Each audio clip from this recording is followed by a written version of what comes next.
Ang mabuting balita ng Panginoon, ayon sa aklat ng Genesis,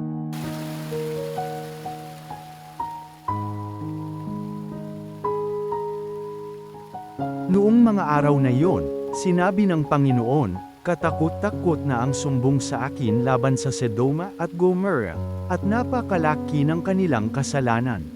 Paroroan ako at aalamin ko kung ito'y totoo. Umalis nga ang mga lalaki at nagpunta sa Sodoma, ngunit nanatili ang Panginoon sa tabi ni Abraham. Itinanong ni Abraham, lilipulin po ba ninyo ang lahat ng tao, may kasalanan man o wala?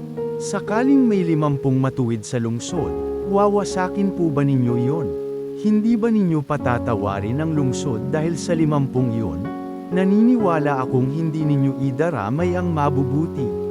Hindi ninyo gagawin yun sapagkat kung ganito ang mangyayari, parehong magdurusa ang masama at mabuti. Hindi ito mangyayari. Makatarungan ang hukom ng buong daigdig. At tumugon ang Panginoon, hindi ko ipahahamak ang lungsod dahil sa 50 matuwid. Ipagpaumanhin po ninyo ang aking kapangahasan, wika ni Abraham, wala po akong karapatang magsalita sa inyo, pagkat alabok lamang ako.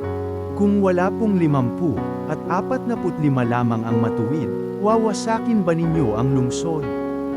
Hindi ko wawasakin dahil sa 45 yon, tugon ng Panginoon.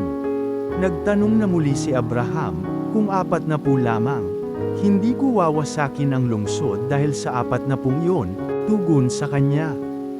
Huwag sana kayong magagalit, magtatanong pa po ako. Kung 30 lamang ang taong matuwid doon, hindi rin ninyo wawasakin. Sinagot siya, hindi ko wawasakin ang lungsod dahil sa 30 yun.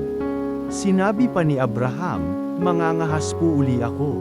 Kung 20 lamang ang matuwid na naroon, hindi ko pa rin wawasakin ang lungsod dahil sa 20 yun, muling tugon sa kanya.